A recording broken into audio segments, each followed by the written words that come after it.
Hi guys, welcome to ultimate channel. இன்றைக்கி நம்ம வீடியோவில் கருந்துளை பற்றி, அதாவது பிளாக் ஹோல் பற்றி பார்க்க போகிறோம். வாங்க வீடியோக்குள்ளே போகலாம்.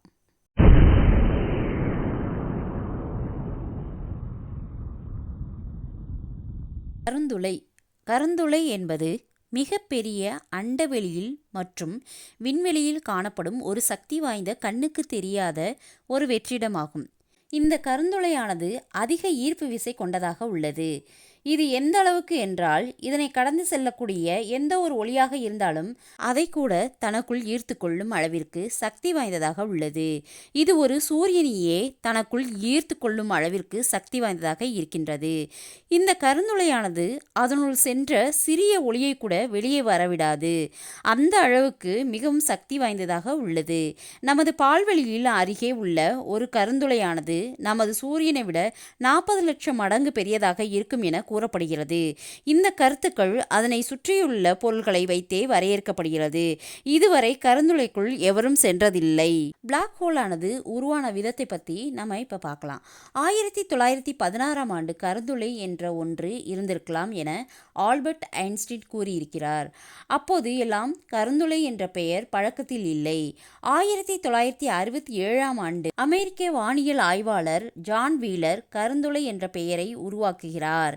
அதுவரை கருந்துளையானது இருக்கின்றதா இல்லையா என்ற கணிப்புகளிலே இந்த கருந்துளையானது செயல்பட்டு வந்தது.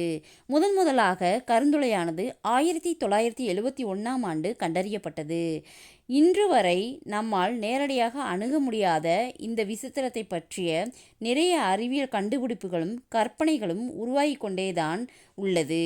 நாம் அண்டத்தை பற்றி 1% மட்டும்தான் அறிந்திருக்கின்றோம். இன்னும் நாம் தெரிந்து கொள்ள வேண்டியவை அதிகம் உள்ளது. இதற்கு ஒரு எடுத்துக்காட்டாக டார்க் எனர்ஜி ஆனது நமது அண்டத்தில் 10 கோடி லட்சத்திற்கும் மேற்பட்ட நட்சத்திரங்கள் உள்ளன. அதுபோல் நிறைய கருந்துளைகளும் உள்ளன. இந்த கருந்துளை மற்ற கிரகங்கள் போன்று சுழலும் தன்மை கொண்டது.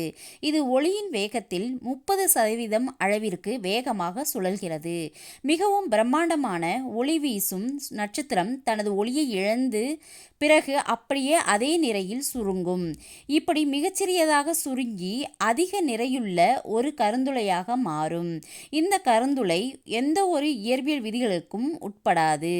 கருந்துளையினுடைய பண்புகள் என்னவென்றால், இந்த கருந்துளையானது வெறும் கண்களால் பார்க்க முடியாது.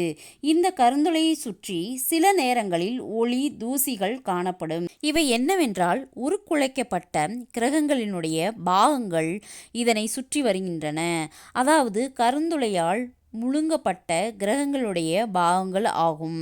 கருந்துளை நடுவிலும் என்ன இருக்கின்றது என்பது தெரியவில்லை. ஏனெனில் இது குறித்த ஆய்வு அவ்வளவு எளிதல்ல. இந்த கருந்துளையினுடைய மையத்தில் அதிகப்படியான அழுத்தம் இருக்கும் என அறிவியல் ஆய்வாளர்களால் குறிப்பிடப்படுகின்றது. நாம் இந்த கருந்துளையிலிருந்து வெளியே வர வேண்டும் என்றால் ஒளியை விட அதிக வேகத்தில் செல்ல வேண்டும்.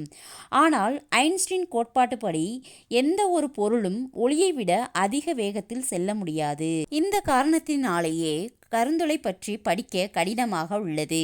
இந்த கருந்துளை பற்றி ஆராய, அறிந்து கொள்ள அதனை சுற்றி வரும் பொருட்களை வைத்தே கண்டறியப்படுகிறது. இந்த கருந்துளை அனைத்தும் தன்னுள் ஈர்த்து கொள்ளும் என்று சொல்ல முடியாது. ஏனென்றால் இந்த கருந்துளைகள் தன்னை நோக்கி வரக்கூடிய ஒளி மற்றும் கிரகங்களை ஈர்த்து கொள்ளும். ஆனால் இதுவே தானாக சென்று எந்த கிரகத்தையும் தன்னுள் ஈர்க்காது என்று அறிவியலாளர்கள் கூறுகின்றனர். இந்த வீடியோ உங்களுக்கு பிடிச்சிருந்துச்சுன்னா லைக் பண்ணுங்க, ஷேர் பண்ணுங்க, சப்ஸ்கிரைப் பண்ணுங்க. தேங்க்யூ.